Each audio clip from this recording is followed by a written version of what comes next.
Good evening po, Good evening po sa inyong lahat. We are now officially live again in Facebook. So, kumusta po kayong lahat, ngayong gabing ito? It is Wednesday. Anong date natin ngayon? So, 27 or 25?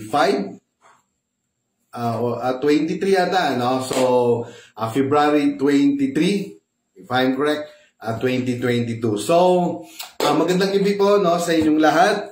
Once again, andito naman po tayo for the Word of God. I'm gonna share with you again about the continuation about our topic for tonight. It is about the divided kingdom. After Solomon, sabi dito, although he was blessed with deep wisdom, so napakalalim po, napakalawak yung kanyang kaalaman, yung wisdom niya, but his wives turned his heart away to worship other gods. God appeared to him twice, but he did not keep what the Lord commanded. So, because na marami siyang wife, he worshiped yung mga foreign gods. So, dahil doon, sinabi ng Diyos na hindi man mangyari sa buhay niya, pero yung kingdom na kung ano man ang meron siyang gibuild sa kanyang buhay will be divided into two sa kanyang mga kaliwatan, sa kanyang mga descendants. So, siya nga pala, nagpapasalamat tayo sa lahat-lahat po ng mga sa lahat-lahat po ng mga member ng United Pentecostal Church, sa Baguer, sa LM, and then congratulations pala sa lahat sa Baguer Church, especially to our Pastor Neil Acuesta, as well as to Teacher Melody Acuesta, na about sa handful of rice. So parang fourth ata or third ata naka-place, So, we thank God for sa sina nga buluhaton, kagamuman sa tanan yung mga youth, sa tanan yung mga amens, this coming Friday, 8 o'clock in the morning. So, kita-kita ta, So, kag sa tanan yung mga amigo ko, diri sa Facebook, kag diri man sa Pikawayan, kag throughout the Philippines, sa lahat ng mga Pentecostal. So, kumusta ka mo tanan, sa throughout the Philippines or even the world, sa buong mundo, kumusta ka mo tanan, dira kag sa tanan nga mga naga-view every time may aratang live streaming every Monday, Wednesday or Friday, but this coming Friday wala tayo, So, and we thank God for all the favor, for all the blessing sa kamaayo nga ginahatag yang lawas sa aton sa adlaw-adlaw, kag sa tanan ng mga abundant of bountiful, abundant of food, and then blessing, favor, financial blessing, especially spiritual blessing, and then good harvest, and also we thank God for His blood, who always covered us,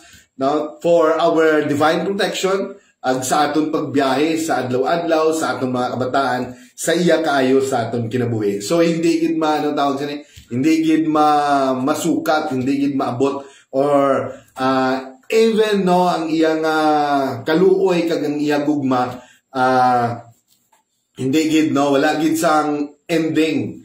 So amen. So Juas Villanueva, good evening, Pastor Dude, sila niya. Good evening man kay Brother Juas, and then kay Brother Joshua Kabandos, Kabagtong, watching from Davao City, and also sa akon dra mga pamilya dra, sa Franco family, sa Raminto family, Nicor, sino pa diri sa Pikawayan, sa Davao, damo man nagano sa akon sa Iloilo, sa Barangay Sarmiento, sa amon account dira sa Chufisto Pass, Nicor, sa Davao gid damo, kag sa may Lawaan daw, bilog nga bilog nga banwasang Lawaan dira sa may tawag sini dira sa may Panay. So mayong gabi sa inyo da, no, sa mga kordero, sa mga dire, no, sa mga pariente ko din. Balyano, Balufeños, Villegas, daw pa kay sa mga amigo ko dire, no. After dito ka damo di sa amigos bigyan Dualos pa rin, mga kilala naman dire sa Pigawayan. No, Borda family, Diaz, Aranyo, Nicor, no, dira sa Poblasyon 2, Danoy, Birbigal, Tineso, muman sa mga classmate na dira kay Analiza Diliera, sa batch 93, 94, kag sa mga batch kuman sa Notre Dame, kag sa sa PNHS National, mga friend ko sa Facebook, kag sa mga classmate ko, kag mga friends ko who are working abroad. So kumusta ka mo tanan, no, dira kag sa Milyondaga, Kahilig, Serbacio, no, Pidjangco, Gonzaga, madamo pa, no, madamo pa. So Asinho, dira sa may, no, sa may Tubon. So kumusta ka mo tananda? Kag dira man sa Baguer, mga Nalanggay family, no, Ruby Lee, no. So and then Cabalbal family, Floro family, madamo pa, Lumugdang family, and then Divilleres, kag Aquesta family, no, mayong gabi sa inyo na tanan. Kag draman sa may tawag sila sa may Valenzuela family, no, kag Villa, Armada, Aventura, Susi, no, kag madamo pa, no, dra. Kag diri man sa may Poblasyon 2, no, Poblasyon 1, diri sa mga kay sa barangay chairman, no, kay Trinidad, no, Barangay Captain Trinidad, no, kay RR, and then dira sa Poblasyon 3, sa tanan niya kapitbahay ko da, so kete kadamo da. So mayong gabi sa inyo tanan, no, kag sininga gabi, I'm gonna share with you again about it is about the divided kingdom, and then it is about the beginning of a holy nation and God's holy law. So it is about God's plan revealed, ang ining lesson nga atong ginatakel subong nga gabi. Kag sa mga youth sa Baguio, kumusta man gyapon ang tanan, no, kag amuman, no, sa tanan ng mga teachers, sa tanan mga friend diri mga teacher diri, no, sa may Pigawayan Elementary School, sa NDP, sa PNHS, kag sa tanan-tanan, no, sa tanan ng mga negosyante dira, no, sa may Pigawayan Public Market. So kumusta ka mo tanan, no, mayong gabi, and then Joshua Mabandos Kabagtong, good evening Pastor Dudoy Franco, og sa tanan ng mga viewers, God bless us all. Kagamuman kay Pastor tawag siya Richel Kabansag dira sa may Jensan, no, so maganda mayong gabi, no, dira sa inyo tanan. Kagamuman sa Palomero family, Bantolo family, Sibugan, Marfel, kag daw pandra, no, sa may Bulukawon, no, kag Nicor, no, sa akong kaisa da si Boboy Nicor dira karon sa Midpapan. Kag so for tonight, before we're going to start about this Bible study, so I'd like to pray first. Lord God the Father Almighty in heaven, Lord, we bless your name, and Lord, I ask for your anointing. I ask for wisdom, knowledge, and understanding as I'm going to exhort your word for tonight. And bless ang ini, Lord, nga live streaming. Kay ikaw, good Lord, mag-anoint man the ears of all the viewers right now, so that they will hear your words with clear, no, klaro gid, kag they will understand well, no, ang imo mga pulong subong gabi. Salamat Ginoo sa imo kayo, and bless us as we going to tackle your words for tonight. In Jesus name I pray. Amen. So God bless, no, sa tanan yung mga viewers naton subong gabi. So although sabi nga sa last natin, no, last meeting, sa last streaming naton, although sabi nga he was blessed, no, si King Solomon for the rest for the whole of his life. With deep wisdom, his wives turned his heart away. So talagang nawala siya to worship other gods. So God appeared to him twice, but he did not keep what the Lord commanded. So the divided now, after sa iya pag-reign sa sinang panahon ni King Solomon, God told him sa sinang panahon nga kung sa diin ginambalan siya nga ang kingdom niya mahati. Amen. So after Solomon's death, the people demanded changes. Nagdemand sila sang changes. Rehoboam, Solomon's son, took the advice of his younger advisors. The result was a revolt. So sang nagpati siya sa iyang advisor, into his younger advisor, ang resulta nagkaroon sang revolution. And the kingdom was divided into north and south, Israel and Judah. So it is according to the plan of God, according to sa propesya sa ginambal sa Ginoo. So tanan nga bagay diri sa kalibutan, even in your life, even in my life, nahanday na sa Ginoo kung ano ang iyang ano ang aton nga mga misyon, ano ang aton nga mga plano sa aton kinabuhi. So balaan na gid sa Ginoo. So the North Kingdom, which is the Israel, and then yung capital is Samaria, nagkaroon ito ng 10 tribes and 19 kings. God sent prophets to warn of judgment, including 2 men named Elijah and Elisha, performing many miracles. All of their prophecies came true. Israel went into Assyrian captivity in 2 Kings 17:6. So sa sining panahon, sa North Kingdom, in times of Israel, madamo sa natabo sila. In time of Elijah, nagkaroon sila ng hidwaan about Jezebel. So, nagkaroon ng paligsahan kung sino ba ang tunay nga Ginoo.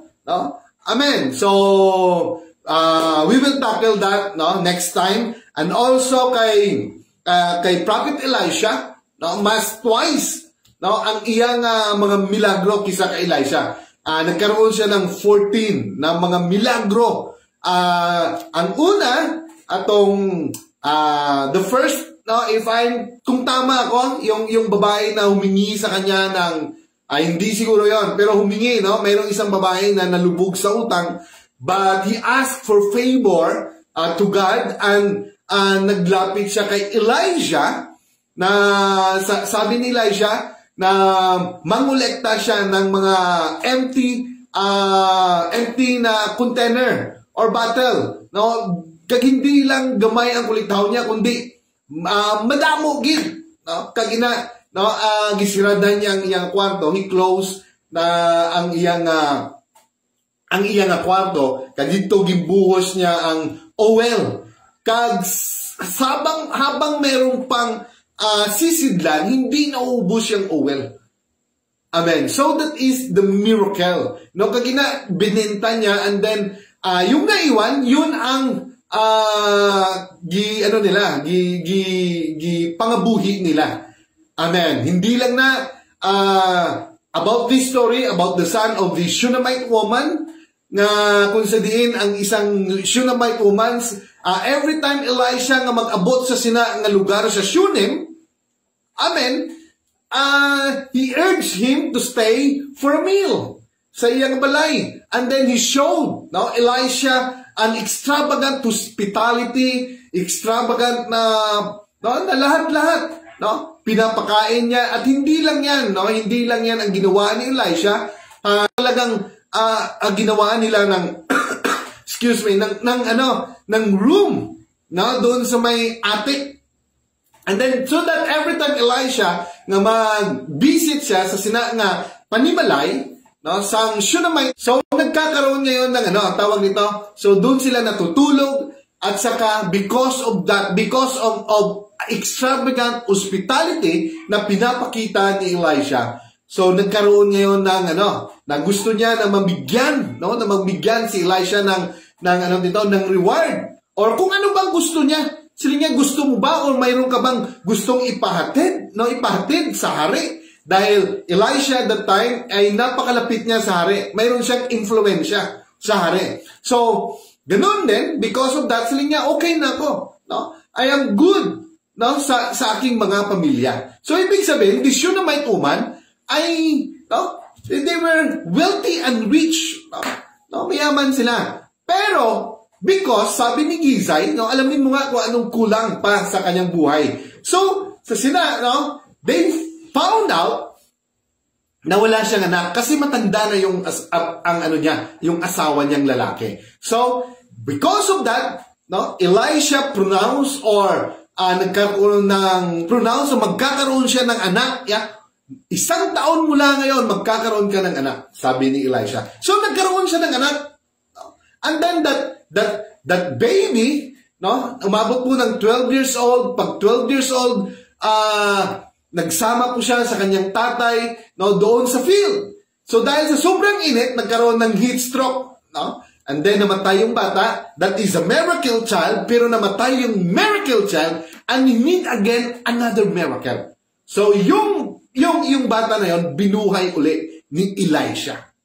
Wow. So yun ang nagawa ni Elisha. Pero hanggang mamatay si Elisha, dahil siya po ay nagkakaroon ng illness, ng sakit. So, no, 13, nung buhay siya, nagkaroon siya ng 13 na mga milagro. Pero ang last po, nung tinapon po yung isang bangkay, no, parang, no, if I'm correct lang ha, tinapon doon, at saka, na parang natandog, no, ang buto ni Elisha sa itong bangkay ito, nabuhi. No, nabuhi. So that is, it makes 14. 14 yung kanyang miracle, no, sa nga story. So twice, no, double portion, no, ang iya nakuha. So we thank God, no, for that. And then the southern kingdom, no, Judah, ang capital niya is Jerusalem, 2 tribes, 19 king and queen. God sent Jeremiah and Isaiah to warn of impending judgment. No? Judah went into Babylon captivity in 2 Kings 25, 1-12.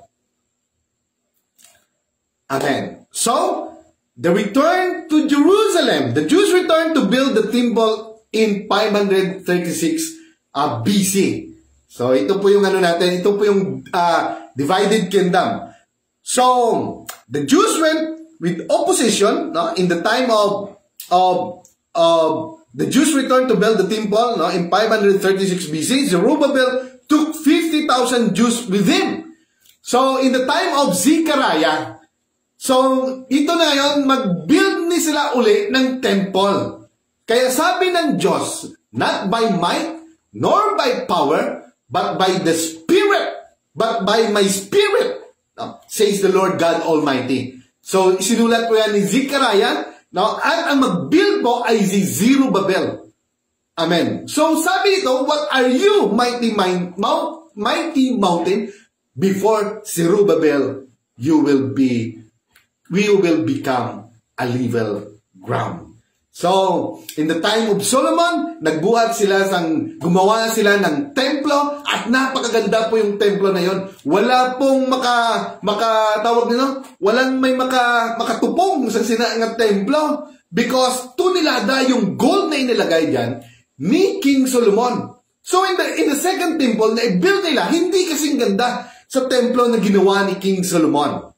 Amen. So, ang third temple, so hindi pa natin alam kung kailan yung mabuild. Pag mabuild yan, so it means, no, dira na matapos, no, dira na masuguran ang mga propesya, no, amen, for the last days. Amen. So, we know that the whole world gatanaw sa Israel because sila ang orasan, no, sa sininga ginatawag nga prophecy about the revelation. So, tuloy tayo. So they restored the law and built the walls in times of Nehemiah. Nehemiah prayed for God to ask a favor, and then God, no, tinawag nito, He answered, no, ang kanyang granted his prayer request about na mag-build uli ng wall in Jerusalem. Amen. Pero hindi po basta-basta bago nila ginawa yan. Ang daming oposisyon na mga nangyayari, no, sa panahon na yan. Amen. So, and then this restoration period was not without its prophets. the Jews meet with opposition, and this discouraged them. God sent prophet to encourage and correct the people like Haggai, Zechariah, and Malachi. So, nandun pa rin ang Panginoon sa kanila. So, bakit ito nangyari sa kanila? Because Solomon, Solomon, worship other God, foreign God. Amen. So, the Old Testament end with God's chosen people living outside of His wonderful land. Wonderful land. So, in this time, kaya itong nangyari sa kanila, so, sila po ngayon ay, they were now, na nasakop ng ibang bansa, ng Babylonia, ng Assyria, so marami pa, ng Persia on this time. Kaya nga sabi, the Israelites again became a people who had to live under the authority of the nation more wicked and powerful than they were. For nearly 400 years, they have not heard a prophetic message from God. So, in the time, doon din sa Israel, sa Egypt, nagkaroon din sila ng almost 430 years na naging slave sila doon. And then, dito naman, 400 years, hindi sila, parang outside, wala sila sa presensya ng Diyos. So, it means they are living outside of the wonderful love of our God. Amen. So tuloy tayo. It is now the beginning of a holy nation. So in our previous lesson, we learned that God through Moses brought his people from Egypt to Sinai. God gave the Israelites the law and the tabernacle plan before continuing to possess the promised land, and made it clear at Mount Sinai his plan to create a holy nation. Amen. Set apart and different from the other cultures around them. In this lesson, we will learn how God made a way for His people to come before Him as a holy nation. So, tuloy tayo. So, Israel, the beginning of the holy nation. So, God wants to reveal His holiness to the world through the chosen covenant nation, Israel.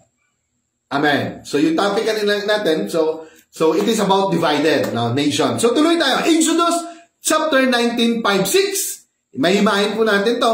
Now, therefore, sabi niya, if you will indeed obey my voice and keep my covenant, then you shall be a special treasure. Ito po yung sinasabi niya sa mga Israelites. So, sabi niya, therefore, if you will indeed obey my voice and keep my covenant, then you shall be a special. Hindi lang sila maging pero special will be my people, or sinabi talaga, talagang literally, sinabi talaga special treasure to me above all people. Sila ay maging special. They've been set apart above all. People for all the earth is mine. And you shall be to me a kingdom of priests and a holy nation. There are the words which you shall speak to the children of Israel. So the religion of the nation they were passing through, sa Canaan, were notoriously immoral and involved worshiping idols and consorting with temple prostitute, both male and female. So in Leviticus, sabi dito, according to the doing of the land of Egypt, where you dwelt you shall not do, and according to the doings of the land of Canaan, where I am bringing you, you shall not do, nor shall walk in their ordinances. Kaya nga, ang Diyos ay talagang klaro, yung kanyang sinasabi sa kanyang mga precious, or mga special people, na you should obey, indeed, obey my voice and keep my commands. Kasi every time, nandun sila sa Egypt, sinasabi sa kanila na they don't, na kailangan wala silang intensyon, na gumawa na mag-worship in other gods. Or even in Canaan. Amen. So similarly, God's desire for His people today in the New Testament, for us to be holy people set apart for Him. So doon po, special treasure to be above all people. Amen. Pero ngayon, no, ngayon, similarly, God desire for His people today, no, in the New Testament, is for us to be holy and set apart, no, for Him. Amen. To become holy. So, in the New Testament, sino ba yung mga tao niya ngayon? Sino ba yung mga believer niya? Those who obey, no? Those who obey, those who accept Him as a Lord and Savior, and, no, and become a new, no, tawag nito, a newly born again Christian. Amen. So tuloy tayo. In 1 Peter 2:9, but you are a chosen generation, a royal priesthood, a holy nation, His own special people. So kanina, a treasure, no? Special treasure yung sabi niya sa mga kanyang mga chosen people, which is the Israelite. Pero sa atin ngayon, ang tawag niya, His own special people.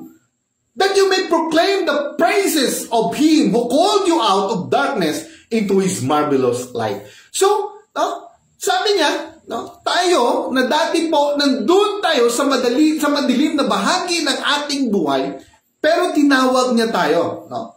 No? Who called you out of darkness into His marvelous light. No? Dati po, nandun po tayo sa madilim, and then He called us, no? Para makita po natin yung grasya ng Diyos. Amen. So, ano ba yung desire ng Diyos? No? Ano ba yung desire niya? God desire for a holy people. So, noon po yung desire niya ay magkaroon ng nasyon. No? No? Amen. But for this time in grace, in our Lord Jesus Christ, God desire for a holy people. Amen. God is holy. Leviticus 11:44, for I am the Lord your God, you shall therefore consecrate yourself, and you shall be holy, for I am holy. So, He is a holy God. Amen. So, ang desire niya na maging holy din tayo. Amen. So, in contrary to what you may hear today, no, sa ngayon, in some sermons and popular Christian songs, the emphasis in the Bible is on the holiness of God and not on the love of God. Amen. God's love is holy. For the Bible states that God is light in 1 John 1:5, as well as God is love in John 4:8-16. So ang sinasabi nito, God's love is a holy. Now, even His words, even these words, kaya nga tinawag na Holy Scripture, because itong tinatalakay natin, ito ay holy. Now, kaya nga sabi niya kay Moses, speak to the stone. Speak to the rock, at lalabas yung tubig. Pero hindi niya sinunod. No? Hindi niya sinunod, He did not obey, but He struck the rock.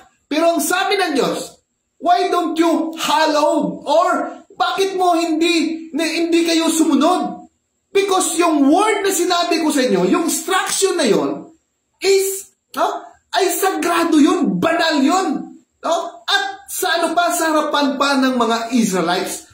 So kaya, no, kahit na ganoon kasimple lang, no, pero God did not permit, no, Moses to enter into the promised land. Wow. So, dahil kung yun ang sasabihin ng Diyos, hindi niya na pwedeng bawiin eh. Hindi sa kagaya ng tao. Hindi sa kagaya natin na sabihin natin, sama ka ngayong Friday, anak, sama ka sa ganito, sa ganon. Hindi na lang, kinabukasan, ayaw mo na. Or ngayon, gusto niya. Pero kinabukasan, ayaw niya na. So, hindi gano'n ang Diyos. Pag sinabi ng Diyos, gagawin niya. Amen. So, next. For the children of Israel, the presence of the cloud of glory and the pillar of fire reminded them that God is holy and a consuming fire. Deuteronomy 4:4. Hebrews 12:29. To face God's holiness is to encounter His power. So God desires His holy people to be holy. So yung desire ng Diyos sa kanyang mga katawan, no? Amen, is to be holy. This is because He wants to dwell among them and for them to draw near to Him. Because gusto niya nga maging holy tayo so that, no, makadwell siya in our heart. Amen. So, Exodus 29:46, and they shall know that I am the Lord their God, who brought them up out of the land of Egypt, that I may dwell among them. I am the Lord their God. So we need to be holy, to be understand, to be in relationship rather with a holy God. So we need to be pure in our heart. No? Amen. So we typically understand holiness to be a moral purity or righteous behavior. No? Matarong ang atong batasan. However, the Hebrew word for holy that Moses used in Leviticus, that which is set apart and marked off. So, set apart na tawag nito, you be isolate or to separate or ihiwalay. No? No? Ihiwalay ka. No? Amen. So, tuloy tayo. In other words, holiness is to be set apart to God or to belong to God. To set apart or to belong to God. Just a bride is set apart for his bridegroom. God desires for his people to be wholly dedicated to him. Kaya nga, the first and greatest commandment, hear, O Israel, the Lord our God is one Lord. And love the Lord your God with all your heart, with all your soul, with all your mind, and with all your strength. Amen. It means whole, no? Belong, imo isip, imo heart, tanan. It should be dedicated, no? Sa Diyos. Amen.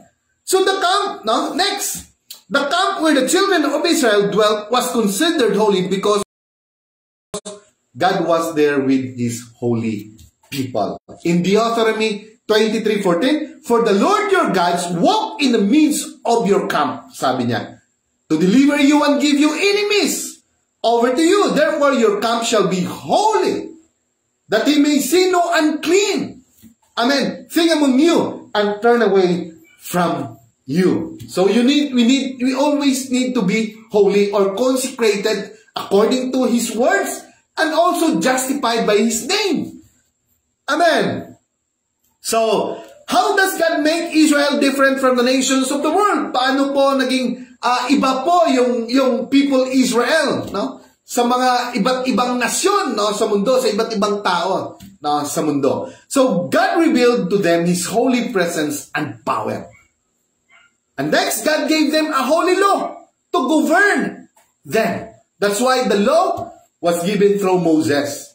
God gave the law through Moses. At yun po ang nag-rule sa kanila. Moses, no, is the one spiritual leader as well as yung gobyerno nila.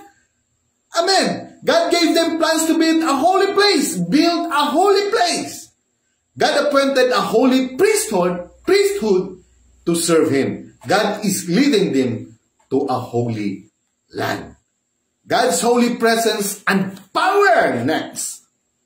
Unlike Egypt and the nations around them, God revealed himself as true and only God. Ipakita niya po sa Ginoo, no? Unlike Egypt, sabi nga kanina, in Deuteronomy 6:4-5, sabi nga, no, nga isa lang din, he is, no, God revealed himself as true and only God. No? Amen. Hear, O Israel, no, in the time, no, sa mga chosen people, the Lord our God, the Lord is one. You shall love the Lord your God with all your heart, with all your soul, and with all your strength. So in Isaiah 44:6, ganun din ang sinabi niya, thus says the Lord, the King of Israel and his Redeemer, the Lord of hosts, I am the first and I am the last. Beside me, there is no God. So, he revealed himself na wala na sa iban niya Diyos. Sili niya gani, beside me, wala na sa iban pa nga Diyos. Kaya wala na sa may mag-abot. Amen. Only the second coming of our Lord Jesus Christ. Whereas, yun ang ginawit niya, na flesh, nga nagsulob siya sa na flesh. God reveals his holiness to Israel by revealing himself as the one and only God. So God demonstrated his power as the one true living God by judging the gods of Egypt and destroying the Egyptian army in the Red Sea. Diragyan po natin makita na siya lang niya ang powerful na Diyos. No? Na Diyos. Amen. Kasi sabi niya in Exodus 12:12, for I will pass through the land of Egypt on that night, and will strike all the firstborn. No? Patyon niya ang tanan ng firstborn sang tanan ng mga Egyptian. No? No? Amen. In the land of Egypt, sabi niya, in the land of Egypt, both man and beast, and against all the gods of Egypt, I will execute judgment. I am the Lord. So hindi lang ang firstborn, no, sa mga sa Egypt, in the land of Egypt, no? Amen, starting to the throne of Pharaoh, but also sa mga kasapatan, no? Sa mga alaga nila nga mga hayop. Amen. So, diragin reveal sa Ginoo kung ano siya ka-powerful, no? Amen. Kagulagin mahimo kung ano man tong Diyos sa mga Egyptian na ilang inaalagaan. So, dira lang mapakita niya sa Egyptian, no? Na siguro masilinggi sila nga, no? Siya gid ang Diyos. Ang Diyos sa mga Israel. Amen. On the Mount of Sinai, God gave Israel a glimpse of His holy presence. Gipakita niya, gipasulyapan niya, no? Ang iya nga mga katawhan. Or para masilayan man lang kung ano ba, no? Ano ba ang meron siya. So Exodus 20:18, now all the people witness. Talagang nakita nila, witness the thundering, the lightning, flashes, the sound of the trumpet, and the mountain smoking. And when the people saw it, they trembled and stood afar off. Talagang they trembled, natakot sila. Talagang they hear, no, na parang galit, no? Because in the time of Moses, talagang it is about the law, eh. Kung wala kang marinig doon, if you indeed, no, obey my commands, I will bless you. Yan parating instruction in the time of Israelites. Amen. In our time, in the time of Jesus Christ, in grace, it is about faith. If you have faith, then, no, keep on hearing and hearing and hearing. And then, yung faith na yon, we are justified by faith. And then yung faith na yon, no, lumalago, and then, no, sumusunod na tayo. No? We are now obeying about His commands. Pero dito, mismo ang Diyos ang nagsasalita because directly, andyan siya, yung presensya niya, through prophets and also to Moses. Kaya sinasabi niya, obey. Pero dito sa atin, hindi natin nakikita, He is now a visible God, the Holy Spirit. That's why we need to have faith. No? And have faith, we should always keep on hearing and hearing the Word of God. That's why, napaka-importante na every Sunday, no, mag-go tayo sa church to hear His words and also no, to connect or to receive His presence again. No? Amen. So, tuloy tayo. Amen. So, God's holy law, banal na batas. So, God desired to have, no, to have a holy nation. Yun po, ginawa niya rin. And then, God's holy law, banal na batas ng Diyos. Now, God's law reflected His desire for Israel. In Deuteronomy chapter 7, 6, 8, for you are a holy people to the Lord your God. The Lord your God has chosen you to be a people for Himself, a special treasure. Wow! Above all the people on the face of the earth. Talagang special yung mga Israelites, eh. The Lord did not set His love on you nor choose you because you were more in number than any other people, for you were the least of all the peoples, but because the Lord loves you and because He will keep the oath which is swore to your fathers, the Lord has brought you out with a mighty hand and redeemed you from the house of bondage, from the hand of Pharaoh, king of Egypt. So, bakit ang Diyos bumuo ng Hebrew race? No? At dahil, no, because it is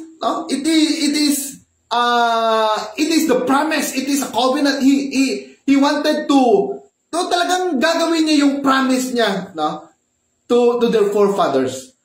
Amen. And because ginawa niya ito, because of love. So kaya tinawag tayo, not just because of anything, no, o anumang reason yan. Because He loves you. Because He trusts you. Because He wanted to show His power, mighty power on you because God has a purpose in you, in our life. So, kung isipon mo, kabudlay kabudlay mag-intindi, kabudlay, ang especially, hindi lang, about telling about God or testifying about the greatness, the goodness of our Lord Jesus Christ, but more especially, kung ikaw yung pastor, amen, and then, ikaw ang you are tending, binigay sa iyo yung mga sheep na yan, yung mga katauhan na yan, and you are the one who lead these people, napakahirap doon, at most especially you are in the flesh. Sometimes, maibog ka man, pero because of the Holy Spirit, and God always remind us, there is always a connection that even though ara kita sa kalibutan, but we know that God is a purpose, and we know what is kung ano ang mga dapat, ang mga priority in our life. Pero God is good. Tuloy tayo. The law was given to Moses at Mount Sinai with the 10 Commandments found in Exodus chapter 20 verse 1 to 17. Amen. Kaya si Moses, hindi lang ginaalagaan niya yung tawag nito, kanyang ginaprotektahan talaga, hindi lang 100,000 but millions of Israelites, of Jews, of Hebrews, na talagang nandun. So siguro, kaya nga Moses, when he prayed, he fasted 40 days and nights, para makita niya talaga kung ano ba talaga, ano ba talaga ang gagawin niya, because hindi to biro eh. Amen. So, but God, hindi matarok, hindi unfathomable ang strength binigay niya. Sabi nga namatay si Moses, hindi man lang nanlabo yung kanyang mata, or even ang kanyang katawan, kinuha na lang siya ng Diyos, pero nakita pa rin yung physical appearance sa kanyang katawan na napakalakas. Wala lang man na parang nakita mo nga siguro nagatungkod hindi. Sinabi doon na napakaganda yung kanyang katawan. Amen. So, tuloy tayo. These commandments, sabi niya, ito yung 10 commandments. These commandments were engraved or inukit on both sides of 2 stone tablets or tables, sinabi dito. Inscribed with the finger of God. Amen. Inscribed with the finger of God. 4 commandments relate to our attitude toward God. So, ang apat dito, ito po ay nag-relate. Amen. 1 to 4. Nag-relate po ito, our attitude toward God. Amen. The other 6 deals with our attitude toward other people, to our neighbor. Amen. Jesus summarized them into 2. So Jesus Christ gisummarized sa ining 10 commandments into 2.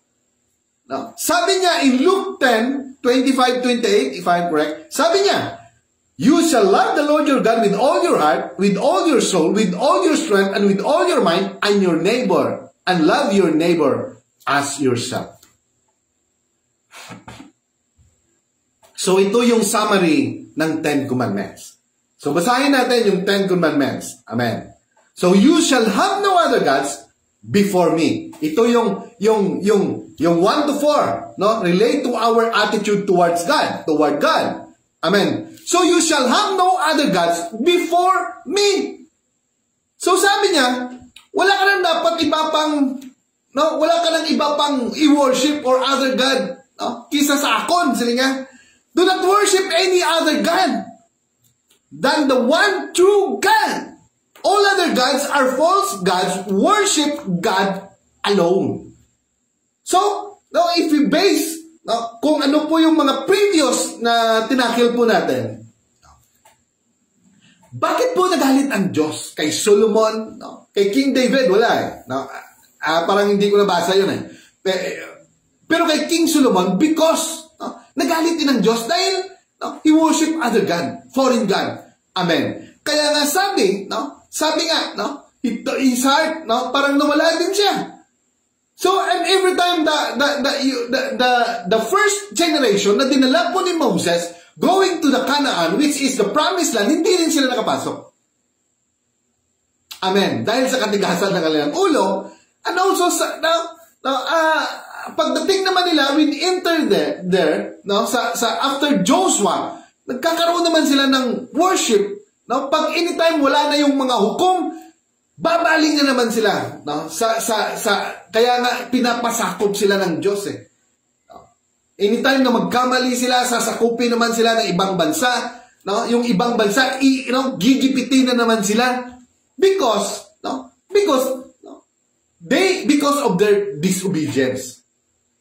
Amen. So sabi niya, you shall not make yourself a carved image. You shall not make for yourself a carved image. Do not make idols or images in the form of God. So, dapat huwag kang maglinlok or mag-ukit ng isang bagay, ng kahoy ba dyan, bato ba dyan, o plastic ba yan ngayon? Kasi meron dami ng plastic ngayon. No? And then, i-form mo ng tawag nito, ng mga image. And then, sasambahin mo. An idol can be anything or anyone you worship by making it more important than God. Amen. So it is very clear. So, yung mga images, and also, idols, yung mga idols naman, sometimes we idolize ourselves. Puro na lang ako ang magaling, ako ang maayo, ako, para bang ikaw na gumawa ng lahat, pero ang Diyos pa rin ang may gawa pa ng lahat, dahil wala ka naman sa'yo. Amen. So, pag ina-idolize mo, especially yung mga kanta, yung mga maiingay na kanta, yung ina-idolize mo. So, dapat, wala na tayong iba pang ina-idol sa buhay natin, kundi yung Diyos lang mismo. Yun lang ang ina-worship natin. Every morning, kasi nga sinasabi, you have to meditate my words, my law, or my words every now and then. Amen. So tuloy tayo. You shall not take the name of the Lord your God in vain. Do not treat God's name lightly or with disrespect. Always honor God with your words. Amen. So remember the Sabbath day to keep it holy. So binigyan tayo ng 7 araw, at 6 na araw para magtrabaho, and in the 7th day, or a Sabbath day, kahit na dyan, basta mayroong 1 day for rest, for worship God. So sa atin, ginagawa natin linggo. Worship tayo sa Diyos, tawag nito, we rest and worship the Lord sa sinakabutan. Kasi minsan lahat na lang ng araw, trabaho. So, at the end of sa buhay mo wala din. Ganun rin. Ang dami nga sinabi nga doon sa may Moodle, sabi ko nga doon sabi may question doon sa Moodle. Hindi sa akin yun, sabi niya, bakit mayroong mga tao na mga mayayamang tao na instead na nandun sila sa tuktok ng kanilang buhay, doon sa tugatog ng kanilang buhay, but when they experience something na hindi makaya kung anong meron sila, even sa mga celebrity in Hollywood, now on, nag-change yung buhay nila, nandun na sila ngayon as being a spiritual leader, or talagang nagtutulong na ngayon sa mga buluhaton sa Ginoo. Why? Why rich people na pinabayaan nila yung mga buhay nila and then bigla na lang nag-change into spiritual na klase ng pamumuhay. So because there is something na hindi mo maintindihan, na kahit anong gawin mo sa buhay na to, there is an empty, mayroong vacuum, mayroong kulang. At ang makapuno lang yan is the presence of God, Amen. Kasi nga, no? Kasi nga, sometimes mahirapan ka, sometimes may problema ka, but i-worship God, no? Yung doon sa utak mo yung problema, no? Yung maka-break lang yun, yung word of God din eh. Yung faith, yung presence ng Diyos. So, ano pang hanapin mo? Amen. So, tuloy tayo. So, honor your father, and then, ito na yung 6, deal with our attitudes toward other people. So, honor your father and your mother that your days may be long upon the land. So, pag ino-honor mo, yung nanay at tatay mo, nandun yung respeto, inaalagaan mo, ano pa ba dyan, no? Minamahal mo, no? Sabi nito, honor. So, bibigyan ka ng Diyos ng mahabang buhay. This is the first command with a promise. Kaya nga, no? Kahit anong gagawin natin, humingi tayo ng blessing, no? Kung mag-settle down na tayo, magpakasal ka na dra, o ano man dra, o ano man klase ang gusto mong kurso, you need to honor your father kung anong mga gagawin mo. Amen, sa buhay mo. So ano ba? You shall not commit adultery. You shall not murder. Do not deliberately kill a fellow human being. Don't hate people or hurt them with words and action.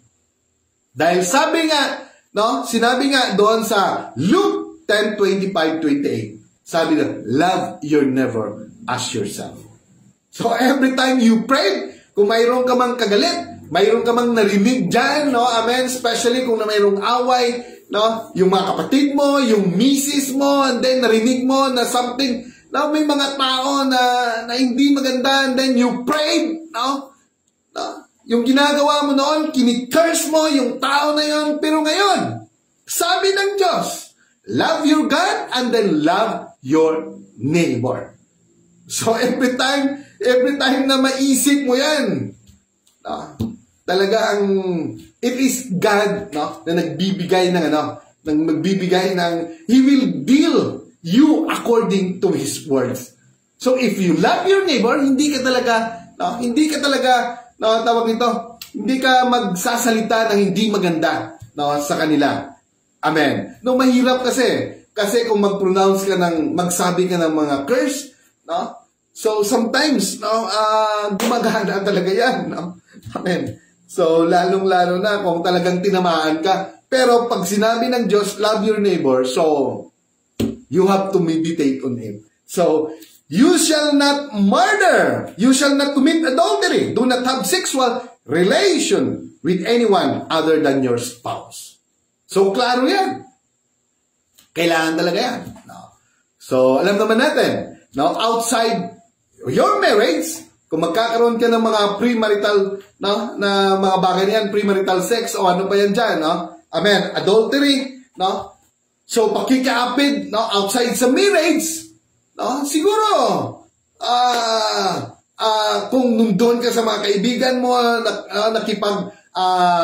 tawag nito? Nakipagsaluhan kayo na, naggrupo-grupo. Now, sometimes parang masaya, pero, no, hindi mo alam na pagdating ng panahon, problema yan. Magiging problema yan. At, yung mga problema na yan, pagdating ng panahon, no, kahit sampalin ka uli niyan, at magiging bansa yan sa buhay mo. Every time na mag-away kayo, ibabalik sa'yo yan. Pag ibabalik sa'yo yan, wala ka talagang maitanggi dyan. Amen. So, now it reminds us that you shall not commit adultery. Kasi once na mangyari yan, wala talaga. Mansa na yan. No? Parang ano yan eh. Parang tubig sang jog. No? Kung mamansa ng puti ang bayo, hindi na makuha. You shall not steal. So, do not steal or take anything that doesn't belong to you. So, ito pinakamahirap din, di ba? So, hindi lang to sa mga ordinaryo na tao, even the people who work, no, in an office, no, sa mga malaking office, no? Amen. Thou shall not steal. Do not steal or take anything that doesn't belong to you. So, and then next, you shall not bear false witness against your neighbor. So, hindi again magaboy, no, or magambal sang hindi sang malain, no? So, bear false witness against your neighbor. Nagpabutang-butang ka sa mga hindi mayong hindi tuod yung mga sugilanon, no? Pangguba lang imo or something para malaglag siya. Amen. Mag-witness ka gid, no? Pero there is something, no, in your heart na siguro or no, alam naman natin, no? Lahat ng bagay niyan, bakit ito? Wala pa, hindi pa marami ang tao sa mundo. Pero ginawa na ito ng Diyos dahil alam niya kung anong mangyayari. So, and then next, you shall not covet. You shall not covet. Do not desire anything or anyone that does not belong to you. So, covet means, no, wag mong pag nasaan, no? Andiyan pa lang sa isip mo eh. No? Parang, no, kino-covet mo pa lang yung bagay na yun, kasalanan na yun. Amen. So, lastly, malapit na tayo. Breaking the 10 Commandments, no, is still a sin to this day. So, breaking the 10 Commandments is still a sin to this day. Kasalanan pa rin. Unfortunately, each of us has broken the 10 Commandments. Lahat tayo. No? Kahit 10 lang yan. No? Hindi pwede, wala sang mayo da. No? Wala sang gwapo, kagwapa da. Tananta. No? We broke the 10 Commandments. But God has provided a way. Pero ang maayo, ang Diyos, no? Nangita sang paraan of escape. No? But God has provided a way of escape for us. Humanap siya ng paraan, no? Sa sinanga bagay, para maka-escapo ta. Salvation through Jesus Christ. So, through grace. Gracia na salbar ta through Jesus Christ. So, the law reveals sin and bring us to Christ. Galatians 3:19, why then was the law given? Bakit ba ibinigay yung law? It was given alongside the promise to show people their sin, but the law was designed to last only until the coming of the child who was promised. He's talking about Jesus Christ. So, after Jesus Christ born, no, Jesus Christ is the one who fulfilled the law through sa gugma. Amen. Galatians 3:24-25. Therefore, the law was our tutor. Ito yung guide natin. Itong law na to ay nagiging guide natin to bring us to Christ. That we might be justified by faith. So, tingnan mo in the New Testament, in Christ, you will receive the grace through faith, through keep on hearing and hearing the Word of God. Amen. Pero dito sa law, it is on obeying. That's why, every time na lang sinasabihan nila to obey, to observe the law, to obey, I will bless you. Pero dito, in our time, the law now was our tutor now to bring us to Christ that we might be justified by faith. But after faith has come, we are no longer under a tutor. Dahil itong nandun na yung faith, hindi na siya nagiging guide natin because we are now in grace. We should be like Christ. Amen. So the law reveals sin. Dahil sa law, nahayag yung kasalanan, point us to our need of a Savior. So, because ito lang yung ang nagpahayag, point out to our need of a Savior, which is our Lord Jesus Christ. The law was given to point out the sin and the failure of man's own effort to live a holy life without God's indwelling Spirit. But if you are led by Spirit, you are not under law. In Galatians chapter 5:18. So, sino na ngayon ang nagli-lead sa atin? The Holy Spirit. That's why we need to repent and be baptized in the name of our Lord Jesus Christ. And then, talagang inaabot gid naton nga maabot gid naton ang presensya sa Ginoo and then receive the Holy Spirit. Because the Holy Spirit is not only the seal of our salvation, pero ito ang mag-lead sa aton, magbukas sa atong naisip according to His words. Ito ang magbukas, ito ang maghatag sang wisdom. Kung ano ba talaga yung grasya, ano ba talaga ang buhay. Sa una, kung pabanguton mo ko, ano ba ang kinabuhi? Ang kinabuhi, amo na eh. Kung mapatay ka, hindi tapos na eh. Ano pa himuda? Di ulaman. So, pero, we thank God for His grace to our Lord Jesus Christ because after, He is the first fruit eh. After He died, He resurrected from the dead. So, ganun din yung sa atin. When we are in Christ, kung ano man mangyari sa buhay natin, so, magiging kasama natin siya in the eternal life. Yun ang gina-offer ng Panginoong Jesucristo sa atin. The eternal life. Pero habang nabubuhay tayo dito, because of salvation na ating pong tinanggap, so nandyan na yung lahat. It is a package na yung blessing, yung favor, yung healing, yung divine protection, yung peace, yung happiness, yung to name it, kung anong pinakamayo, because in Christ, everything is possible. But more especially, ang gina-offer God is eternal life. Amen. So why all these things been revealed to us? His words. Ito lahat na binabasa natin. Ito lahat na pinapahayag natin sa inyo. Lahat. It is about what? Eternal life. Alam natin yan, Because sometimes dati-rati, malakas ka, hindi mo alam.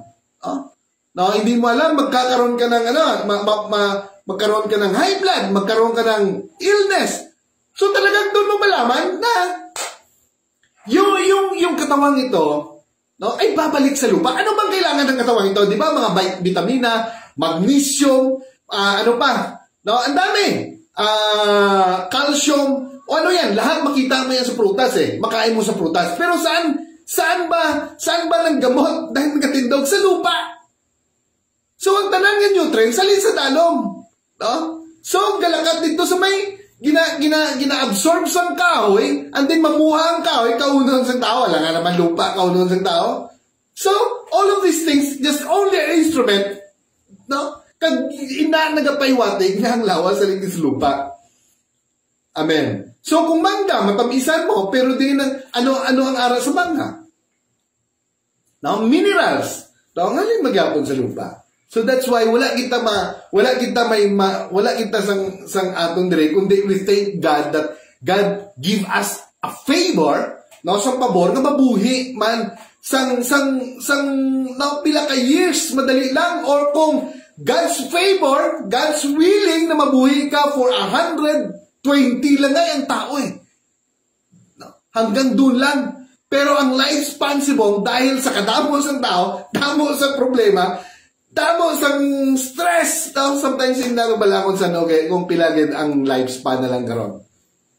Amen. So, amo na nga, pasalamat ta because of the Word of God. Ini ang nagabukas sa aton isip na ang ini nga kalibutan, hindi kita mag-last dire.